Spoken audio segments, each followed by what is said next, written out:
Mainit ang usapan ngayon hinggil sa krudo dahil sa labanan sa gitnang silangan. Kasabay pa nito ang pagtaas ng presyo ng gasolina at ng diesel sa Pilipinas. Sa kabila ng mga nagaganap ngayon, bihira lamang ang nakakaalam kung paano nadiskubre ang pinag-aawayang crude oil. Hindi mga Amerikano, hindi rin mga Inchik at hindi rin mga Arabo at lalong hindi mga taong grasa ang unang nakadiskubre ng langis. Siguradong magugulat ka sa malalaman mo na ang kauna-unahang gumamit ng petrolyo sa kasaysayan ng mundo ay sibilisasyong wala na sa daigdig. Mayroong mga naniniwala at marami din namang naghihinala. Alamin natin kung totoo ba.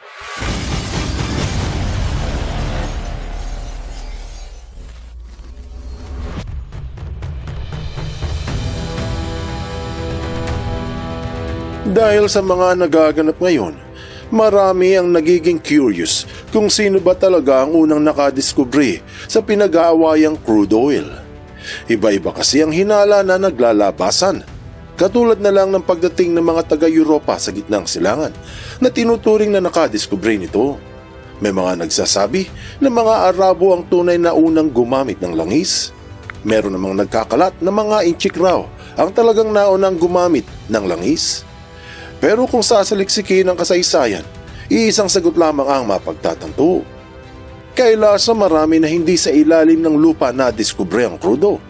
Umaapaw ito sa ibabaw at yung iba ay tumatagas sa mga bato. At hindi rin alam ng karamihan na ang mga taong unang nakadiskubre nito ay wala na sa balat ng lupa. Matagal nang alam ng mga sinaunang tao sa Mesopotamia ang paggamit ng langis o petroleum. Tinawag itong petroleum mula sa wikang Latin na petra, ibig sabihin ay bato, at lium o langis. Dahil karaniwang nakuha nila ito na tumatagas sa mga biyak ng malalaking bato. Maraming kwento-kwento ang lumabas noon kung sino ang unang nakadiskubre ng langis. Mga bandang 3000 BCE na diskubre ng mga sinaunang Sumerians ang crude oil. Sila yung mga dating nakatira sa ibaba ng Iraq. Tinawag na crude dahil nga marumi. Unang natagpuan ito ng mga Sumerians sa mga kuweba na umaapaw sa lupa mula sa ilalim. Maitim, malagkit at malapot na hawig sa bitumen na nakikitang gamit sa aspalto ngayon. Doon sa gitnang silangan nadiskubre ang krudo, pero ilang libong taon pa ang lilipas bago matuklasan ng tao ang pinakamainam na gamit nito bilang gasolina at diesel. Sa paggamit nila ng krudo, doon nila nalaman na madali itong magliyab kung madidikit sa apoy. Makalaunan ay ginamit ito pang sunog ng mga bangkay. Maraming haka-haka ang lumabas na ang China daw ang unang nakadiskubre ng langis sa ilalim ng lupa. Kinalat ito noon sa social media. Pero sa Biblia, ipinahayag na ginamit ni Noah ang tinawag na pitch o tar. Inutos sa kanya na pahiran nito ang loob at labas ng higanting arko upang hindi pasukin ng tubig ang loob. Hindi ba't sa panahon ni Noah wala pang lahi ng mga Asyano sa mundo? Kaya malabo na mga Inchik ang unang nakadiskubre. Nang nawala ang mga Sumerian sa Mesopotamia, pinalitan sila ng mga Babylonians at pinagpatuloy ang paggamit ng langis sa pang-araw-araw. Bandang 450 BCE, may record ang Griegong historiador na si Herodotus sa kanyang akdang The Histories tungkol sa paggamit ng langis sa Babylonia. Ayon dito, may lugar malapit sa mga lungsod kung saan kinukuha ang asphalt o bitumen mula mismo sa lupa. Binanggit niya na ang materyales na ito ay ginagamit bilang mortar o pandikit sa pagitan ng mga bato sa paggawa ng matibay na pader at gusali.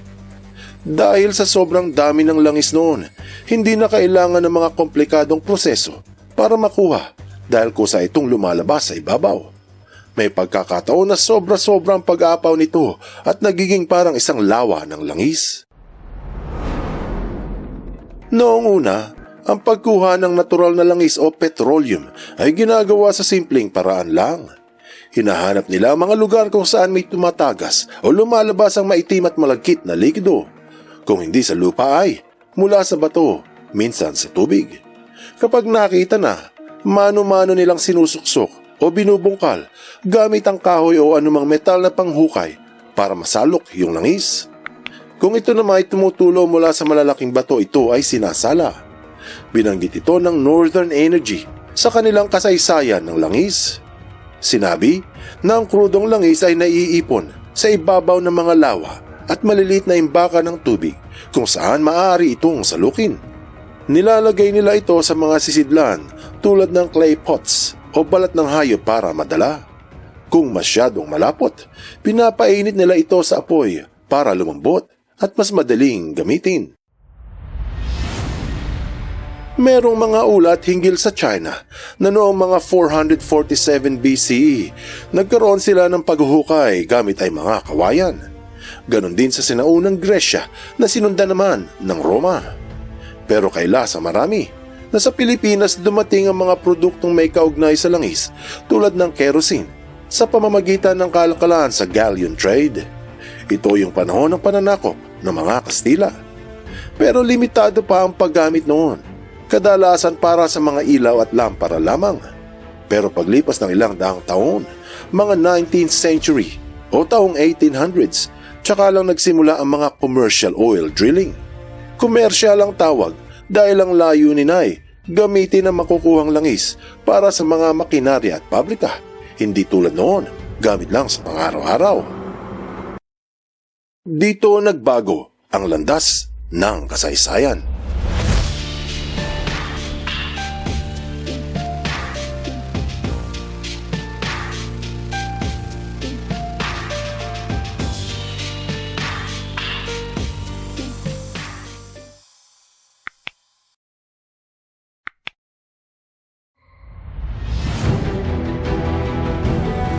Ang mga naunang commercial oil wells na natagpuan sa Europa ay mula sa bansang Poland noong 1853, sa Romania noong 1857, sa Germany 1859 at Italy noong 1860. Bago matapos ang mga taong 1800s, mas lumaganap ang paggamit ng oil products sa iba't ibang bansa, pati sa Pilipinas nang ito'y mapasailalim ng Amerika. Pumasok ang malalaking kumpanya sa bansa tulad ng Standard Oil at Socony Vacuum Oil Company na naging Petron. Kung hindi ka makapaniwala, sinabi yan sa mismong website ng Petron na nagsimula ang Petron nang nagsanib ang dalawang kumpanya noong buwan ng Setyembre taong 1933. At kinumpirma ang kasaysayan sa BOP na nagsimula nga ang commercial oil drilling noong taong 1859 at pagsapit ng 20th century o mga taong 1900s, dito lang talaga nagka-interes ang mga taga-kanluran dahil sa industrialization. Pagsabog ng industriya sa Europa at Amerika, lumobo ang pangangailangan sa langis at nagpadala ang mga bansa ng mga oil surveyor kung saan-saan. Dito napag-alaman sa unang pagkakataon na isa sa pinakamalaking deposito ng crude oil ay nasa gitnang silangan. Taong 1901, nakakuha ng apruba ang isang negosyanteng Briton na si William Knox Darcy na mag-explore ng langis sa Persya. Sa loob ng ilang taon, nagpatuloy ang kanyang proyekto pero halos walang resulta. Hindi ito tumigil ng paghahanap dahil malaki ang potensyal ng langis bilang fuel para sa industriya at transportasyon. Kaya noong 1908, nakumpirma ang malaking oil discovery sa Masjid Sulaiman na naging simula ng commercial oil production sa buong gitnang silangan. Matapos ang matagumpay na oil discovery sa Masjid Sulaiman, agad itong nagbunga ng mas marami pang organisadong operasyon sa industriya ng langis. Noong 1909, itinatag ang Anglo-Persian Oil Company para pamahalaan at paunlarin ang bagong tuklas na oil reserve sa Iran. Layunin itong gawing tuloy-tuloy ang produksyon at mag-export ng langis sa ibang bansa, lalo na sa Britanya. Sa mga sumunod pang taon, napansin ng ibang bansa at kumpanya ang malaking potensyal ng rehiyon Kaya mula noong 1910 hanggang 1930, mabilis na lumawak ang oil exploration sa gitnang silangan. Kung ano-anong firm ang sumali sa paghahanap ng langis, sa paghukay, sa drilling, sa refinery at sa distribution. Dito na naging kilala ang gitnang silangan pagdating sa langis. Mula 1930, nagsimulang madiskubre ang malalakpang oil reserve sa Iraq, lalo na sa bandang Kirkuk.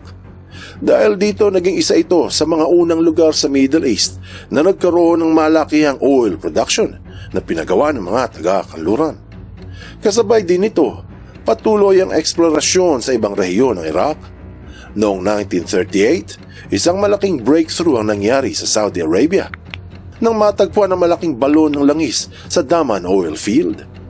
Ang discovery na ito ay pinangunahan ng mga American geologists mula sa Standard Oil of California.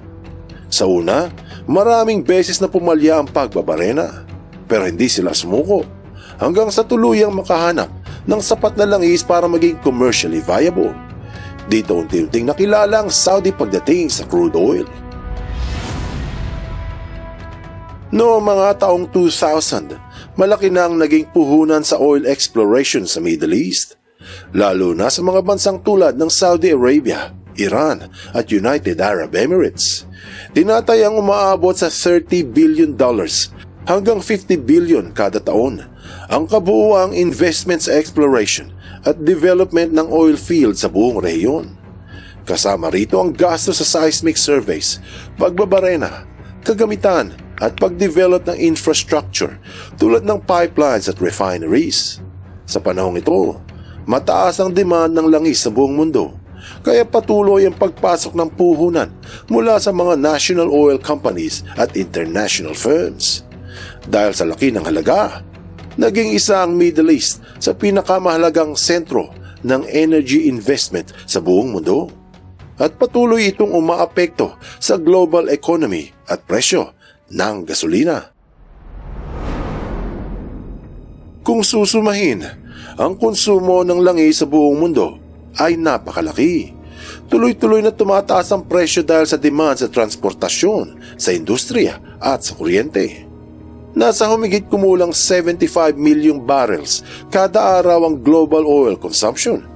Pagsapit ng 2019, mga panahon ng pandemic, umabot ito sa halos 100 milyong barrels kada araw.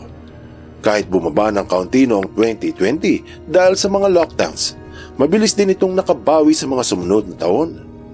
Ilan sa mga pinakamalaking consumer ng langis ay ang mga bansang tulad ng United States, ng China at ng India dahil ito sa laki ng populasyon at industrial activity. Karamihan ng langis ay ginagamit sa gasolina, diesel, jet fuel at paggawa ng iba't ibang produkto tulad ng plastic.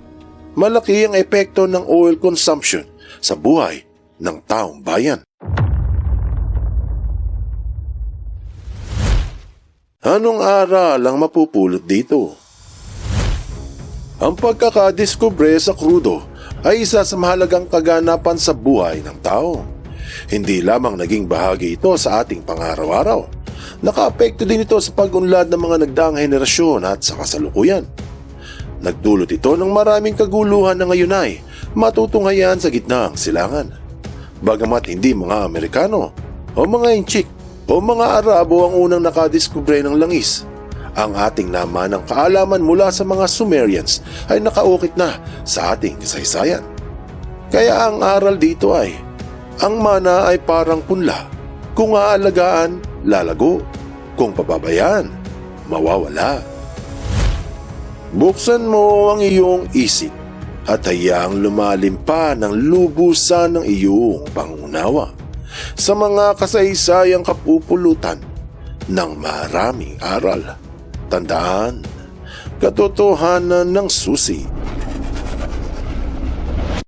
sa tunay na kalayaan.